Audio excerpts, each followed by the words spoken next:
Hello, loves. How are you doing? I am Divine Celia. It is great to be here with you.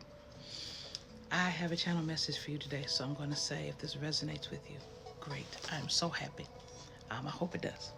If it doesn't resonate with you, that's okay. Leave it where it's at. That is all right. So, um, I, as many of you know, I am a credentialed teacher. I teach. I've been teaching for a long time. But though I'm chosen to teach, I'm chosen to teach my way and what I do. And I was studying something because the skills that I have are very transferable. It's very good to be in a position where you don't know what you want to do because you have so many skills, right? So I'm building more skills to fill in the gaps because I've always been in education. And I want to kind of move away from education and other things, more in a consultant capacity. So I was sitting up here and I was like, man, I was noticing how things that I dreamt up years ago are coming to pass now. And in my mind, I always had a hard time with understanding business. Now, business, simply put, is easy. But now there's so many systems to business that are more employee based than they were back when I went to school for it, which was in the sometime in the 90s. So in college. And something occurred to me yesterday. And something said, maybe it's that you didn't understand business, but that you were ahead of it. And business didn't understand you. It wasn't ready for your ideas. Now, let me explain. I went to UC Berkeley. And it is every bit as cutthroat and hard as people say it is. There, you earn an F. Not like Stanford. We ain't gonna talk about that. So, I had business classes, and my business professors were assholes. I'm sorry, they were. They were so full of themselves. And one particular class in the beautiful Haas Business School, I think it was a beginning business class, and I predicted that if Apple did not form an alliance with Microsoft and use some of their apps or allow them to be cross-platform, Apple shares were going to fall and Apple was going to be in trouble. This is the second time when that happened. Either the first or second time Steve Jobs had to come back. And they laughed at me. They said, on my paper, mind you, I didn't know anything about business, and that wouldn't happen. Now, I graduated in 99. 6 to 10 years later, that's exactly what happened. And I remembered that paper because some of those professors love, especially the GSIs, love to insult on papers, especially in the business classes. I didn't get that so much in the life and sciences, although they can, because those life and sciences professors are so fucking full of themselves, because especially in chemistry, because we use some of their textbooks. Very full of themselves. You know, yeah, so you wrote the fucking book, but you can't teach for shit. Anyway, I'm gonna digress. So, and I thought about it. And I was angry at first, and then I laughed. Now, Divine, why you take up our time telling us? Get in there. When you doubted yourself, you thought you were less.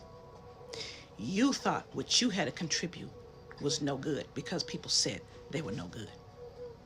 But look at who you were taking it to. You were taking it to people who didn't have a vision. You were taking it to people who couldn't see beyond. You were taking it to people who were not on your level. It was meant for you to do. But I understand how it works. When you don't have the resources and you don't have the money and you can't put it forth, and then years later, someone else does it because it was your idea and they stopped you from doing it. And some of you know what I'm talking about. You've taken your ideas to other folks and all of a sudden your money stopped, or your flow stopped, you couldn't get a job so you could invest in it. All of a sudden you got confusion and you couldn't tell who to take it to, who to okay it through, who to, where to get that patent, where to get that trademark. You didn't have the money, you couldn't figure it out, right? That sound familiar? But then your shit pop up, right? Oh, I understand. That's how it is with my cosplay persona, because it was ahead of its time. That's how it was with what I saw for what was going to happen to Apple if they kept solely to themselves and not cross-platform, and it happened. I can't tell you how many times, and I know it's happened to you, my loves. You were ahead of the system. You're not behind the system. And when I saw that, first I got mad. In my youth, I'm thinking, these, right? But I didn't think, no, love, you're a genius.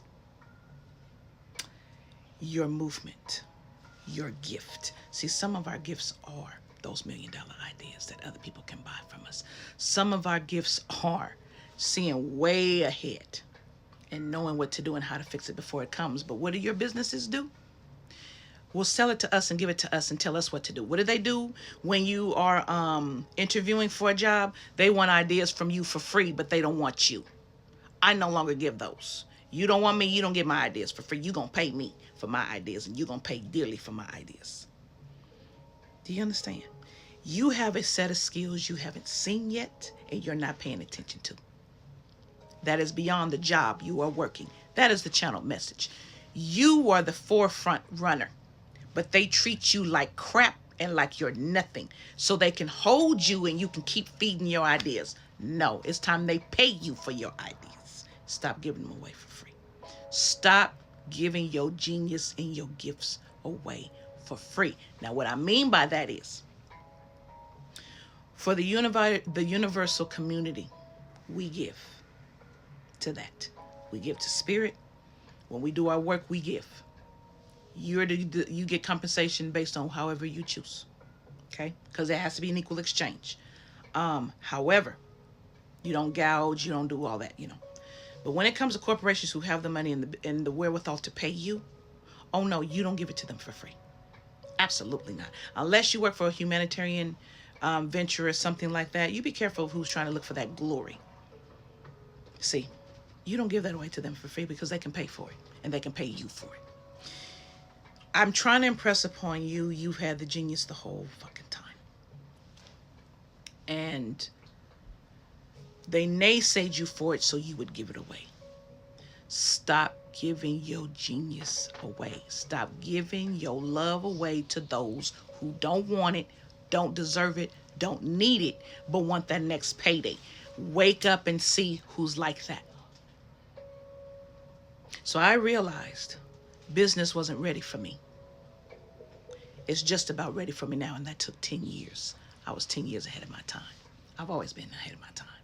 I bet you have too. And I bet you they saw it.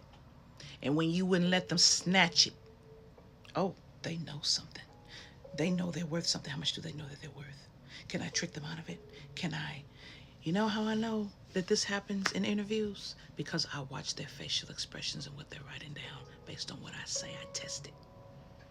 I give them a little something to see what they're going to do. And the expression on their face is always, I didn't think of that. Let me write that down. I just give them one.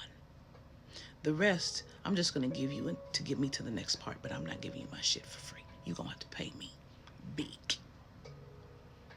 Why? Because I know my worth and my genius, like they do. The difference is I know. You better know you and your genius. All right, my loves, I love you. Walk blessed. Walk loved. Know your worth. So much more than you think. Love you now. Namaste.